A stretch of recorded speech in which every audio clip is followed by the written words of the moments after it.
Hi, this is Chris from the Stephanie Miller Show. Please enjoy this exclusive clip from Political Voices Network. Profiles in cowardice. Lindsey Graham pulled a flip-flop in near record time, dismissing a litany of misconduct allegations against Pete Hegseth that just a day earlier he had called very disturbing. Yep. So then he goes on Hannity and said, I've heard everything about all these people. None of it counts. No rumors, no innuendo. If you're not willing to raise your hand under oath and make the accusation, it doesn't count. Right. So, and you know why? Obviously, like he would go all, what would his Lady Macbeth Kavanaugh appearance on any poor woman, right? That would come before them, and first of all, he made her sign an NDA. So this is ridiculous, right? Yeah, I mean, he paid off his victim. It looks like to keep quiet, but I have a feeling she will somehow have to testify. Pete Hegseth, who for God's sake says women can't serve in combat, but sends his mom to Congress to fight his battles for him. That's not an original thought by me, but come on now, sport. I mean, there's no way this guy can be in charge of the U.S. military. That does such a disservice to the men and women of the armed forces that it really is. It's an embarrassment. So the lawyer for Pete Hegseth told CNN's Caitlin Collins the woman who accused him of rape is no longer bound by a confidentiality agreement. Tim Parlatore said, Caitlin said, you said you believed it's extortion, but of course, as you know, extortion is also a crime. So if you felt it was extortion, why not go to the police at the time? And then he said the equivalent of, he said, then he said, if he's not confirmed as Secretary of Defense, we may still bring a civil extortion claim against her. So what the hair that he's splitting, Glenn, is he said this is a confidential agreement that had confidentiality on both sides. That agreement has since been breached by her. So as a result, I sent notice to her attorney that agreement is no longer in force. Well, first of all, we all know why so many rapes go unreported, because you know what they're going to do to her if she did come forward. But what is your take on that? I don't even know if he's telling the truth. What the difference between an NDA and a confidentiality agreement? He still can't. Yeah, who knows? And these people are going to say anything they can to try to support a guy like Hegseth. The same thing went on with Matt Gaetz when he went through that. I don't know if it was a legitimate announced nomination or not. But Matt Gaetz apparently is going to be AG, so he instantly has to resign from Congress. Well, wait a minute. Marco Rubio is allegedly going to be Secretary of State. He didn't instantly resign. Or how about Elise Stefanik? She didn't instantly resign when Trump announced, she was going to get some position. So what was it? It was a game that Matt Gaetz appears to have played to try to prevent the ethics report from being disclosed. This is all gamesmanship by these people. And House Republicans just blocked the release of the Matt Gaetz Estes report. Don Bayer just tweeted this that looked into criminal allegations about sex with a minor.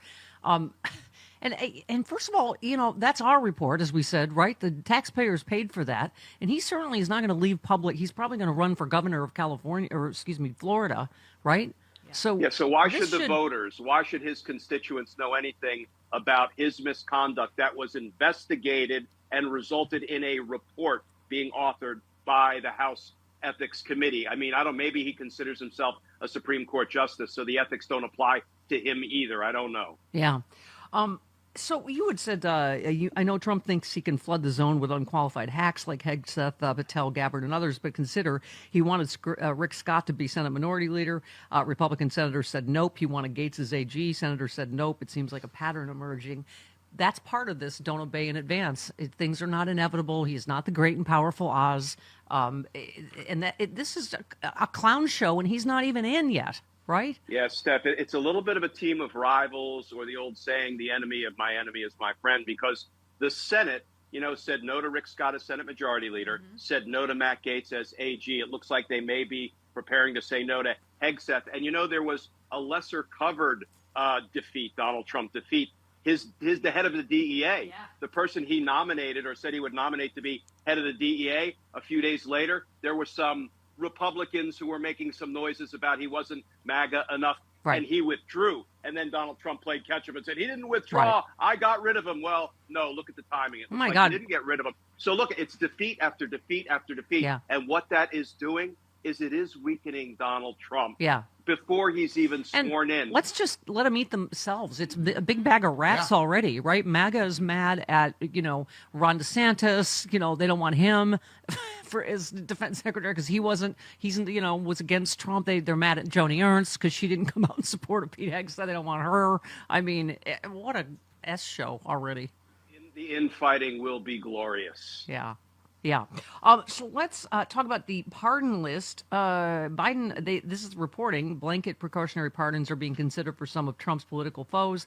I'm for this. I'm interested what your take is. I mean, when you have someone that, could be FBI director who has specifically named these people, as has Donald Trump, right? I mean, he has literally said Adam Schiff's a sleazebag and a traitor, should be prosecuted for the damage he's done to our country. Trump reposted a photo of Anthony Fauci along with Biden, Harris, and Pelosi all wearing orange jumpsuits that read how to actually fix the system.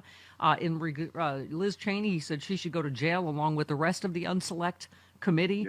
Yeah. So, interestingly, our friend Adam Schiff, who you just did Sexy Liberal with, said, I would urge the president not to do that. I think it would seem defensive and unnecessary. I have to say I disagree with him, given, Trump's track record and the lunatics that he's going to appoint. I guess part of the problem is that's admitting guilt, I guess, if you take a pardon. And I understand people going, what the F? Mm-hmm. I didn't do anything. Right? Yeah, there's so much to unravel here, Stephan. First of all, full disclosure, as a former career prosecutor, I'm kind of allergic to pardons because I think people should be held accountable for the crimes they actually committed. Mm-hmm. I think you have victims of those crimes. You have investigators and prosecutors and grand juries and trial juries and judges, the court system, all of which tries to dispense justice and hold folk accountable. And pardons just wipe all that away, right? So I have mixed feelings about the Hunter Biden pardon, because I think he was unfairly singled out for harsher treatment because of his last name. So that kind of feeds into one of the most traditional and acceptable reasons for a pardon, to deliver mercy and to right a wrong. Not that he didn't commit the crimes. He pleaded guilty to the tax crimes, and a jury convicted him of the relatively minor firearms that literally crime. no one goes to prison for. But he was treated unfairly. He was treated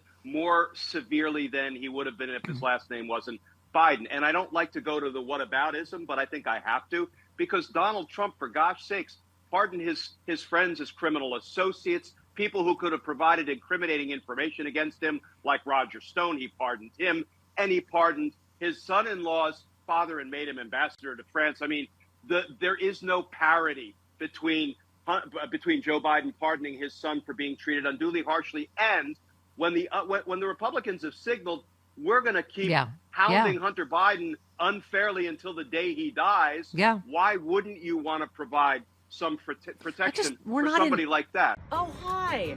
I just finished, I'm going to say, an 11 billion mile bike ride. And thank God I happen to have this magic potion with me, ASEA, as seen on the Stephanie Miller Show. It helps my cells communicate better so that I can heal faster from overdoing because I'm lying about my age. I also use it on my face.